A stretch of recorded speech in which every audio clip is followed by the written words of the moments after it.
اوہ کم آن ماہی، ایک تو تم وہمی بہت ہو، اہلا نے اس کا مذاق اڑایا تھا۔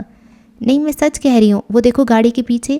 ماہی نے اشارہ کرتے ہوئے دوبارہ مرر میں دیکھا، لیکن اب وہ بائک غائب تھی، اس کا دماغ چکرا گیا تھا۔ کہاں؟ اہلا نے پوچھا تھا، لیکن ماہی کے پاس کوئی جواب نہیں تھا۔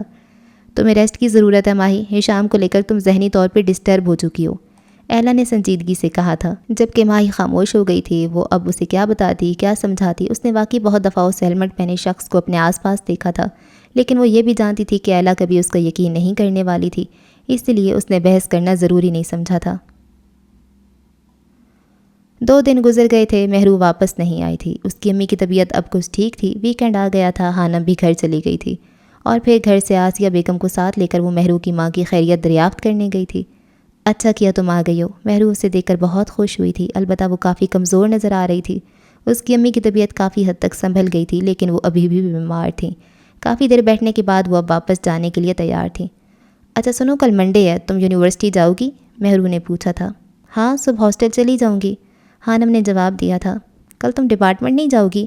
شام 4 بجے سے پہلے تم نے نیب آفس کے پاس پہنچنا ہے، ہاسٹل سے آٹو لے لینا یا پھر اوبر کروا لینا، لیکن کسی کو بتانا نہیں، مہرو نے رازداری سے کہا تھا۔ حانم اس کی بات سن کر چونکی تھی۔ کیوں؟ خیریت تو ہے، تم ایسے کیوں کہہ رہی ہو؟ بتانا کیوں نہیں؟ حانم کو حیرانگی ہوئی تھی۔ سب میں تمہیں بعد میں بتاؤں گی، ابھی بس اتنا یاد رکھو کہ 4 بجے سے پہلے نیب آفس کے سامنے، میں وہیں آ جاؤں گی، مہرو نے 4 بجے پہ زور دیا تھا۔ یہ تم دونوں سرگوشیوں میں کیا باتیں کر رہی ہو؟ تھوڑا اونچا بولو، ہمیں بھی پتہ چلے، مہرو کی بھابھی نے شرارتاً دونوں کو چھیڑا تھا۔ نہیں بھابھی، کچھ نہیں، ایسے ہی، مہرو نے جواب دیا تھا۔ کچھ دیر مزید بیٹھنے کے بعد وہ واپس گھر آ چکی تھی۔ مہرو کی باتوں نے حانم کو الجھا دیا تھا۔ وجہ کیا تھی یہ تو مہرو مل کر ہی بتا سکتی تھی۔ حانم مہرو کی بات کو لے کر ساری رات سوچتی رہی تھی۔ اسے سمجھ نہیں آ رہا تھا کہ مہرو کو نیب آفس کے پاس کیا کام تھا۔ اس نے مہرو سے پوچھنے کے لیے 2-3 بار اس کا نمبر ملایا تھا جو آف جا رہا تھا۔ کیا مصیبت ہے یار، وہ جھنجھلا گئی تھی۔ اگلے دن بھی وہ اس کا نمبر ملاتی رہی تھی۔ ایک تو وہ چھٹیاں کر رہی تھی جو کہ غلط تھا، اوپر سے فون بھی آف جا رہا تھا۔ حانم اپنے وقت پہ ڈپارٹمنٹ چلی گئی تھی۔ 3 بجے کا وقت تھا، وہ کلاس لے کر فری ہوئی تھی جب اسے مہرو کی کال آئی تھی۔ تم پہنچ رہی ہو نا نیب آفس؟ مہرو پوچھ رہی تھی۔ حانم کا اس کی بات سن کر دماغ گھوما تھا۔ تمہارا دماغ خراب ہو گیا مہرو، فون کیوں بند تھا تمہارا، اور تمہیں اس جگہ پہ کیا کام ہے؟ حانم نے غصے سے پوچھا تھا۔ پلیز جلدی آؤ، میں ادھر ہی جا رہی ہوں، مہرو کہہ کر فون بند کر چکی تھی، جبکہ حانم سر تھام کر رہ گئی تھی۔ اسے سمجھ نہیں آ رہا تھا کہ وہ کیا کرے۔ کسی کو بھی بنا بتائے یوں کلاس چھوڑ کر اس کی بتائی جگہ پہ پہنچنا حانم کے لیے بہت عجیب تھا۔ کہیں مہرو کسی مصیبت میں تو نہیں؟ اچانک اس کے ذہن میں خیال آیا تھا اور بالآخر وہ ہمت کر کے یونیورسٹی سے باہر نکل آئی تھی۔ 3:40 پہ وہ نیب آفس کے سامنے تھی۔ وہاں آرمی کی کثیر تعداد نظر آ رہی تھی۔ حانم کا دل گھبرا رہا تھا۔ مہرو کا کہیں نام و نشان نہیں تھا۔ 15 منٹ وہ روڈ پہ کھڑی رہی تھی۔ لوگ اسے عجیب و غریب نظروں سے گھور رہے تھے۔ اس نے اپنی بڑی سی چادر کو اچھے سے خود پہ لپیٹ رکھا تھا اور آدھا منہ چھپا ہوا تھا۔ حانم نے کانپتے ہاتھوں سے موبائل نکالا تھا۔ اس سے پہلے وہ مہرو کا نمبر ملاتی، موبائل اس کے ہاتھ سے چھوٹ کر نیچے گرا تھا۔ اس نے فٹافٹ جھک کر موبائل اٹھایا تھا جو بند ہو چکا تھا۔ حانم کے اب اوسان خطا ہوئے تھے۔ اسے محسوس ہو رہا تھا کہ وہ کتنی بڑی غلطی کر چکی تھی۔ 4:30 ہو گئے تھے لیکن مہرو نہیں آئی تھی۔ موسم ابر آلود ہو رہا تھا اور اس کا دل دھک دھک کر رہا تھا۔ اسے سمجھ میں نہیں آ رہا تھا کہ وہ کیا کرے۔ بار بار کوشش کرنے پر بھی اس کا موبائل آن نہیں ہوا تھا۔ اس جگہ پر وہ آٹو میں آ گئی تھی لیکن اب واپس جانے کی سمجھ میں نہیں آ رہی تھی۔ گاڑیاں، لوگ اور ہر طرف پھیلا شور اسے پاگل کر رہا تھا۔ وہ ہمیشہ کالج سے گھر اور گھر سے کالج سے اکیلے گئی تھی۔ لاہور میں رہنے کے باوجود اس نے دوسروں کی طرح لاہور پورا نہیں دیکھا تھا۔ جیسے ہی 5 بجے تھے، حانم کی آنکھیں نم ہونا شروع ہوئی تھیں۔ اندھیرا پھیل چکا تھا۔ مہرو نہیں آئی تھی، وہ اسے کال بھی نہیں کر سکتی تھی۔ اس وقت سچویشن ایسی تھی کہ حانم کا دماغ کام نہیں کر رہا تھا۔ اس نے دل سے دعا کی کہ اللہ اس کی مدد کرے، اور پھر کچھ دیر بعد ایک گاڑی اس کے سامنے رکی تھی۔ تم یہاں کیا کر رہی ہو؟ آرجے نے گاڑی کا شیشہ نیچے کرتے ہوئے پوچھا تھا۔ حانم اپنے سامنے آرجے کو دیکھ کر عجیب سی کیفیت میں مبتلا ہو گئی تھی۔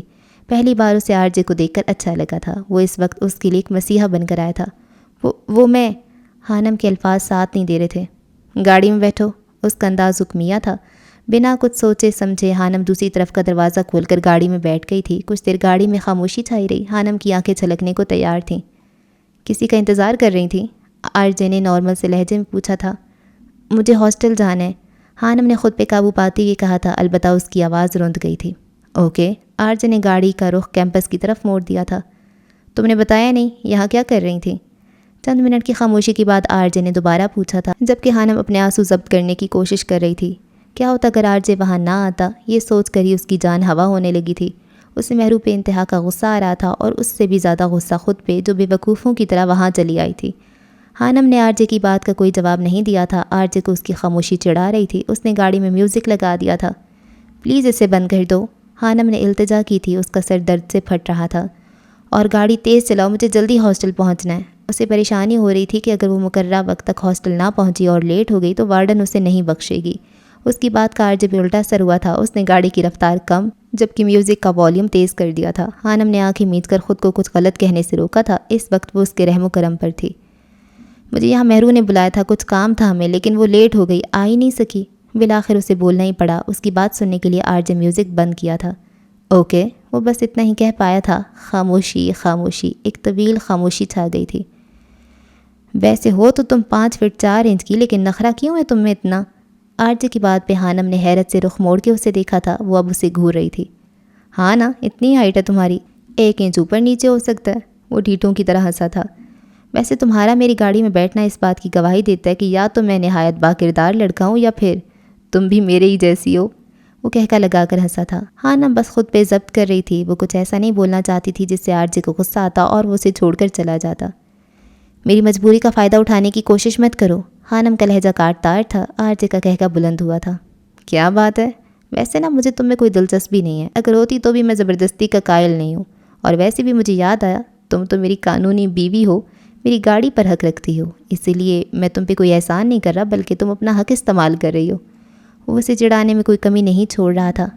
تمہارا نام کس نے رکھا تھا؟ اب خانم کسی حد تک نارمل ہو چکی تھی۔ میں نے خود۔ وہ پھر ہنسا تھا۔ روحان کی بات کر رہی ہوں۔ وہ موم نے رکھا تھا، آر جے نے بتایا۔ کیا تمہیں پتہ ہے کہ روحان کا مطلب کیا ہے؟ خانم نے پوچھا۔